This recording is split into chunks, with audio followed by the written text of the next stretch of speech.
All right. Obviously, great game for us to get back home here into the swamp. We haven't been here in quite a while, so great to get back home. I know. I think last time we played here, boy, the Gator Nation really came through, had an unbelievable atmosphere, helped lead us to a victory, and we kind of need that same effort out of the Gator Nation this weekend, coming in, packing the swamp, creating that unbelievable home field advantage. It's the saluting those that serve game, which is pretty special, and you look and honor people. I think we're so fortunate here in our country to have the freedoms that we have to go live your dreams and do what you do. And there's to recognize our armed forces around the world that they make sacrifices, personal and family sacrifices, to allow us the freedoms to live our dreams, and is very, very special. Obviously, great challenge playing Vanderbilt. They're it seems to always be a tough game. I remember being here before, some tough battles. Last year was a tough battle. We fell behind, had to come back to find a win. They got some, really talented. They got one of the best running backs in the league, and one of the best receivers in the league. Their skill players are good. They got a young, aggressive defense that continues to improve, grow, and get better from week to week. And I know they had some guys that missed last week, but you would think really coming into this week they're gonna have the opportunity now. It sounds like to get some guys healthy, get back out on the field. So end up being a big challenge for us, and hey, you're ready to go play. First off, Florida State's decision on Willie Taggart. What are your thoughts on that, and what does it kind of say about the window coaches have? I mean, the guy was hired basically the same time you were. Well, we live in an instant gratification society, right? As you guys are all hitting Twitter up right now, right? We're not reading my quotes in tomorrow's paper, you know what I mean, anymore. It's how fast can anything happen, and so sometimes that stuff happens. I've never been an athletic director, had to make that decision. I think it's always tough. I've never been a big fan of. I've always thought of finishing out seasons. I've never been on that side of it, but on the other side, even, I would never take when I was coaching a team, I would never take a call till the regular season was over. From anybody else, because my focus was, I think you deserve that team. Everybody just deserves that year, and you finish out the year, and then you see where you're at and go directions from there. This one's a little out of left field, but last night Tom Brady, after the loss to Baltimore, said, "What did he say? Losses always find a way to recalibrate how you see yourself as a team." What do you think you and your players kind of learned Saturday about the team? And I don't know. I think for them, I think in that, I don't know. You'd have to ask Tom where he is with that.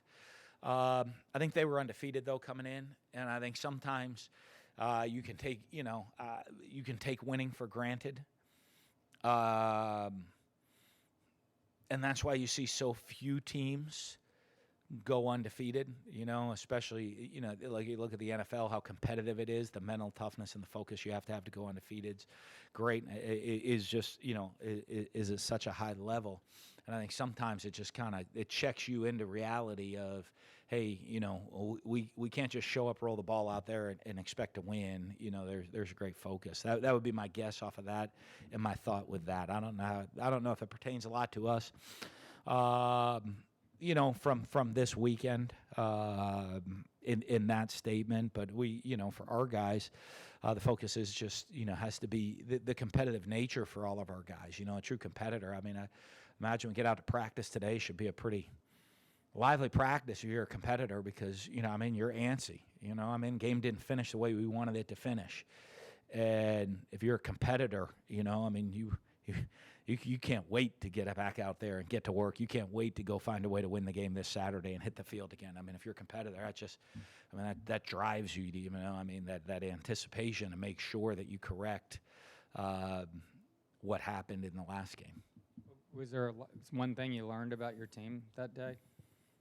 Or on Saturday? Yeah. Not really, no. I'm going to learn more during the practice this week of our guys than I learned on Saturday. I thought, our guys, our guys are going to battle. They're going to be tough. They're going to play hard for 60 minutes. I thought we did that. You watch our guys play hard.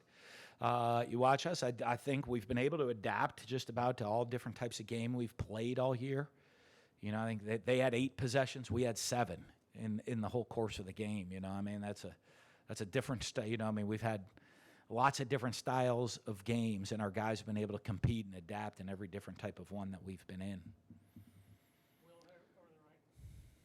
Hey Dan, what kind of impact has like the game days, HBO, the regular season have had on recruiting so far for you guys, if anything?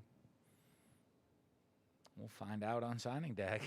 Yes. I don't know. You know, I think I think the positiveness. I think a lot of people are looking at our program in a very positive light, and I think you know, when it shines, a lot of people maybe that haven't got to see our program get to see how what a positive place, what a great place it is. You know, I mean, get to see what you know, not just about the program, but also about the University of Florida. I mean, you know, a lot of people probably don't know, right? There's, you know, I mean, you're looking at the top 10 team in football and top 10 academic school, and a lot of people don't know that. And, you know, I think just a lot of that stuff gets brought into, you know, what a great university this place is. Offensively, you distribute the ball to receivers, kind of split carries a lot of times at running backs as well. What kind of impact does that have, like when you're talking to like 4 or 5 star recruits at those positions? I think a lot because they know they're going to get the opportunity to get the ball. You know, there's a lot of places where just one guy touches the ball. You know, and I'm sure those programs tell everybody, hey, well, you're the one guy, all right? And then the kids show up and they're not the one guy. And, you know, or they got to wait a couple years to be the one guy. And I think guys look at our program and say, hey, you're going to play. You're going to have the opportunity, multiple guys to go get experience, multiple guys carrying the ball, catching the ball. We're going to spread it around and to whoever's there. And, you know, and so it makes it a lot of fun to play in an offense like that where you know you're getting touches. Dan, would you talk about Freddie Swain's development? I don't think a lot of people saw that coming, but you know, here he is, 29 catches, 400-plus yards. Yeah, he's done a great job, you know, and you look. I think one of the things at our receiver position, I talked to those guys this morning that I think is pretty special. And I think a lot of people are taking note, and I think people for a lot of the especially the seniors, people that matter for their futures. You know, when they look at that position group, when you have 4 seniors, you know, and kind of as Will said, hey, you know, you could have one guy have a lot of touches and nobody else get the ball very much, and there's probably, you know, one senior that's really happy, and 3 guys think this is the worst place in the world. You have those guys that are extremely unselfish. You know, they're going to play on special teams. Hey, you know what? If I have a big game one game, and you know, the guy next to me might have a big game the next game. And I think that's really special. They just work, you know, I mean, they've bought in completely. They go hard. They do their job. They're excited for each other. And you see the balance and success that everybody has. And Freddie's a huge part of that. You know, we got here, we started him as an outside receiver, moved him more into a slot. I think he's a lot more comfortable into the slot. You know, and he's made a lot of plays at that position for us this year. He's made a lot of big and explosive plays as well. And, you know, and so I'm pretty pleased with what he's done. And, you know, you look at, I mean, it's kind of funny. Our 2 guys that play the same position are 2 team captains, you know, Freddie and Josh. And they play the exact same. I can't, you know, one question I can't answer for you, how many games either of them have started this year? I would have no idea. And you know what? I've never had them ask me or tell me or even ask if they could or not. You guys would know the question of that more. It just shows their character and their leadership, and it shows their understanding of what's important within the team and what they need to do to help the team win. And anything on the injury front that's worth reporting? No, I think in talking to our trainers, here's what we got. Our guys that came in to the game with a bunch of bumped up banged and bruises, we came out pretty healthy with those guys. We're going to have Jeremiah Moon's going to be out for a little bit here with a foot injury. And Amari Burney's going to miss I doubt he's doubtful this week, but we'll see. We should get him back before the end of the year. Coming off the tough loss, is this a time when senior leadership needs to kick in a little bit? Well, I think there's a couple ways you look at it. All leadership wants to kick in, but leadership to me it shouldn't be, if we're competitive, you know, the leadership needs to kick in into helping the younger guys and everybody block out outside noise. You know, when I came into the office early yesterday morning, the sun was out. You know, I looked to make sure the world didn't end, and I looked out when there was some guy driving down the street in like a convertible, and he was like bopping around all happy. So looks like the world was still here. But all the outside noise and the pressures that these guys feel, you know, I mean, that's where the leadership helps. You know, I mean, the desire to go win this week's game. I mean, boy, if you're a competitor, you shouldn't need a whole lot of leadership for that. You know, and so. You know, I mean, that's to me, you're anxious to get back out there and go play. So, but I think that's where the leadership comes with helping younger players deal with a lot of the noise that comes from the outside. And Emery, would you like to play him a little more moving forward? Well, you know, we have different packages and different things we want to get him into the game, and obviously I wanted to get him into the game more on Saturday, and just how the game played out didn't dictate that. You know, I mean, like everybody says, like, boy, you know, do you want to do this? Do you want to do that? I mean, I want to do everything, you know. I mean, but the individual games dictate how it's played, and our job is to make sure we're adapting to put us in the best position to win that specific game at that time. So, you know, obviously, I mean, I wanted to get him in the game a lot more on Saturday. We had a plan to get him in the game a lot more on Saturday. As the game played out, it didn't dictate that to happen for us. Kind of expounding off Robbie's question as well, you mentioned Saturday that this is when you want to see the character of your team and how they respond after a loss. So what do you need to see, maybe even the first 5 minutes of today's practice, to know we're going to be just okay? the look and the desire and the competitiveness in their eyes. I mean, that's it. I'm fired up for the practice today. I can't wait. I'm going to get a plan, let's get a great plan together, put guys in position, get out there, practice, get better, and find a way to go win, right? I mean, I love winning's good. Winning's like, people like winning. And I enjoy winning. And when you don't, you want to win again. You know, I mean, it's. I don't know. I mean, I guess it probably politically correct comparison, but like winning's kind of like a drug. You know, once you get it, right? I mean, winning's an addiction. And right, maybe that's a better way. There we go. Let's go with that. Winning. I'm trying to politically correct think of way to say it, but winning is an addiction, right? And so. I mean, I like winning, so I want to get back out there and I want to win more, and that's just me as a competitor, and so that's what I want to see from our players is hopefully they have that same drive. And then Vanderbilt obviously doesn't have the best record so far this season, but they have been able to pull out like a win over Missouri. What have you seen from them so far, just glancing at the tape? Well, I think they're they're a tough physical football team, and they have talented players, you know, that can get you. Like I said, they're very young on defense, but they're growing and maturing, and they're playing better defense now than they did earlier in the year. But as we know from last year, they have, you know, when you look, and they're a dangerous team, able to go win the games they're winning because they have some talented some guys that are some of the best players in the league at that position. And they do a good job. You know, Derek does a good job coaching up. And like we always have, put your guys in position to make plays. And they do that with, you know, with some of their offensive skill players. Going back to Emery after the LSU game where he had kind of an expanded role, I think a lot of the outside noise was that he might just start to get more involved. How has he handled maybe just the lack of situations? Well, I think for him, obviously disappointed because he wants to get in the game and go play, right? But I think he understands when he looks at you know, I think handling it well, like anybody. I mean, he wants to play. I mean, everybody wants to play, right? I mean, I can tell you one thing on Saturday. Nobody played enough plays. Nobody touched the ball enough. Nobody did everything. That's a fact, right? In every one of our players' minds, everybody needed more touches, more carries, more plays, more this because they wanted to impact the game. But I think when he comes in and I think he looks at the plan and says, okay, here's a plan. We didn't get to carry it out, but he knows that there's a distinct plan that we'd like to get him on the field to do some more things. Mark, going back to that, staying on that, is it number of plays or is it down and distance? Is it the score? Yes. Okay. I mean, it is. I mean, so many games end up differently than you'd expect them to end up. You know, and part of it is to be, you know, success is being able to adapt to how the game's being played.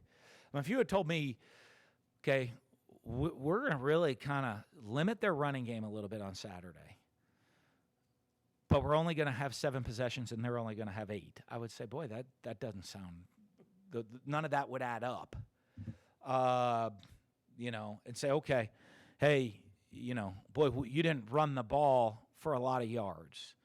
Yes, but you only attempted this many times. Okay, well, that some of it doesn't add up. Why is that? So this, scenarios, I mean, you can't plan for only having 3 possessions in the second half. Like when we're writing up the game plan, we don't expect to only have 3 possessions. Sometimes that happens. That wasn't part of our game plan. It happened. We had to adjust to it during the course of the game. Were you able to pinpoint some of the pre-snap issues, like what? I mean, we know for us, who, with but yeah. those are simple things. And all 3 of them are different, and really just simple communication things. And last one from me. Any clarification from the SEC on what looked like a botched 3rd down call on their first touchdown? Yeah, you know what? I mean, like I said, in that, I have tremendous respect for our officials, and I think our officials do a heck of a job on the field. And you know what? And everybody, they have one of the toughest jobs, right? Because, listen, both fan bases don't like them after a game usually, right? I mean, everybody's mad at those guys something. And they make mistakes during the course of the game, the on-the-field guys. And, I've been in this league long enough that I understand all that and talk to the guys. I make mistakes. Players make mistakes. They do. That stuff happens. But I've not gotten any word. We've asked. You'd have to ask them, right, that decision was made in Birmingham on that play. So I've asked. I haven't heard anything from them. I guess that you'd have to ask what their motive is for that, making the decision the way they did in Birmingham. That had nothing to do with on the field officials. Do you normally get feedback back? Usually. I mean, you got to call. That's them. It varies, but usually you're sending in plays on how on the field officials. What about this situation? What about that situation? That wasn't on the field. That was a different whole scenario, right? So you're talking about the limited plays series, et cetera. So that's pretty much applicable to anybody, like Kadarius Toney, for example, gets one touch after all the excitement around his return. Or Trey it is Grimes. great, and we just didn't run many plays, and we had planned for him. Game doesn't play out the way you expect it to sometimes. We carry. There'll be weeks we have 167 play calls going into a game. How many plays did we run? 52. I don't remember. I can't tell you the exact number, but we can go up in that range. So let's say, I don't know. Pick a number. Let's say we had 130 plays into the game. We ran 52. That means there's 80 things we wanted to do that we didn't get to do during the course of the game offensively. So, but you have that many because you don't always know how the game's going to play out and what's going to dictate what's going to happen out there on the field. You can go all the way back. I want to say I think the all-time record, I could be slightly off in this, but my guess, I bet the all-time record, like the Oklahoma National Championship game here, I think at one point it was like 225 plays going into the course of that game or something like that you had going into a game, which offensively, we had 225 play calls. 225 play calls. Well, you're never going to run 225 in a game, but you don't. But you have that because you don't know how it's going to play out, and you want to be in. Obviously, we try to. I would say a good number for us. We try to limit ourselves to is be under 90 different calls. That's 90 different. So if I run the same play twice, if we run 72 plays in a game and I ran a couple plays twice, you're still not hitting the 90, but you have it because you don't know how the game's going to play out. That's pretty interesting. Did you talk about? You try to cut it down, right? I did studies because you do studies on it, on efficiency, what you practice, what you don't practice, what we're wasting time on, what you need, how much you need, right? They said, right, and successful restaurants operate at 93%, I think, is the cutoff you have to be at. I'm like, well, boy, we're not at. So you would think, okay, we have to run 93% of the plays we practice to be efficient, but we've cut that way down through the years to try to be more efficient. That's a research and a study we do. There's some analytics for you. Yeah. Well, you talk a lot about details. Yeah. You mention that a lot, just honing in on details, focusing. So on Saturday, does it surprise you when the team comes out and there's like just a lack of attention to detail, like with the penalties or the timeouts being forced. Well, called I and mean, things like that. I'm not going to get into what those were That's fine. in the specifics, but both timeouts were very different early on. And one was an administrative deal of, how like, it wasn't Steve's fault. No, but I mean, there were two very different deals that, I mean, you can understand why they happened. I mean, I understand why they happened. They'll make you happy. But, to me, they'll make you happy because I like having my timeouts in case there's more issues. Didn't ended up being a factor, and with those plays early in the game, I don't think we used our third timeout in the first half, so we didn't need any. Oh, with that stuff, but it's Kyle on the one he took the sack, that's. No, we were trying to. He had the play. I'm not even gonna get into that one. There's a lot that went on in that play. A lot that went on, but I'm not going to get into all the specifics of it that went into it. It's pretty simple. It's simple, but there was a lot of things more than him not getting the play. There's a lot more. As you've talked a lot about putting players in the best positions to be successful, it seems like Trey Dean has kind of struggled in the star role. Mm-hmm. I mean, he hasn't forgotten how to play football, but is he being asked to do something that maybe isn't the best for him just because of a team need on defense? Well, I mean, you look at him. I mean, his skill set really fits that position, and it's just got to be him being, making sure that he executes clean more than his physical ability to do it. Dan, you've been praised as a play caller quite a bit. How much, when you aren't able to run a lot of plays early, does that impact your ability to kind of get into a rhythm and maybe set things up even? It hurts. I think I've probably grown through the years with it, that you can get really frustrated. And you see some guys get frustrated with it and try to really press instead of just know the situation, manage the game, like I said, and what is the game going to call for us here, and not get frustrated. We're not getting a lot of plays, so I'm going to just scrap everything, and we're going to try to force things. Hey, the game dictates a certain way that you want to go, but I don't think we just kind of just start, going crazy and just run a trick. Let's try to score on every single play. Still, what does the game call for, but what's going to allow us to execute?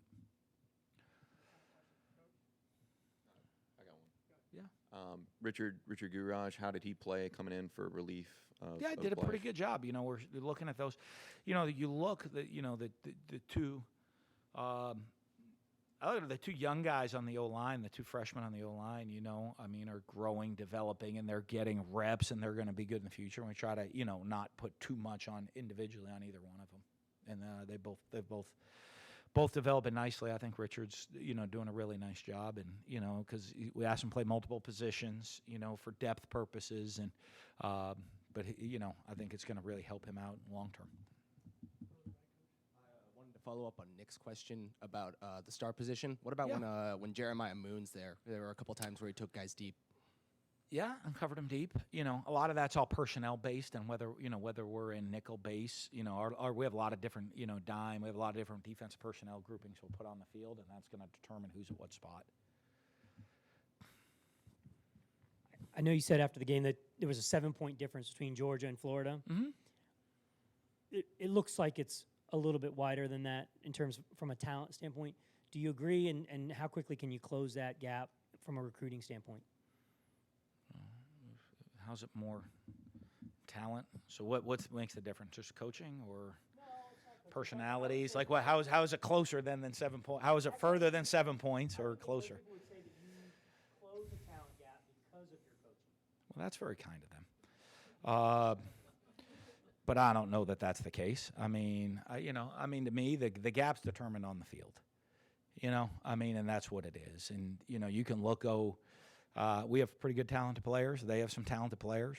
Maybe there's positions they have more talent than we do, and there's positions we have more talent than they do. And it's just our job to try to highlight your strengths and defend against your weaknesses as best as possible. That's always kind of the matchup, I mean, very, very rarely, I mean, you can walk on the field and say, okay, we have a talent advantage at every single position. I'd have to really mess that up at that point, Not saying I can't. I mean, I am sure, right? Maybe I could, but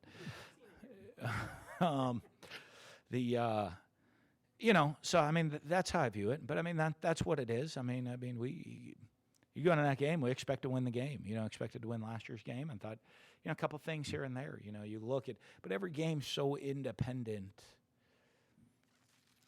of itself. That's why you play a whole season. And I mean, there's still a lot of football to be played. I know everybody. I think the playoff poll comes out tomorrow. Tuesday night. I'm gonna bet it's not gonna stay the same all the way through. And so that's why you play the whole season, because there's a lot of football to be played. It doesn't mean that, that they were wrong in the first one or they were right in the last one. It just there's a lot of football and, different scenarios happen during the course of games. Thank you.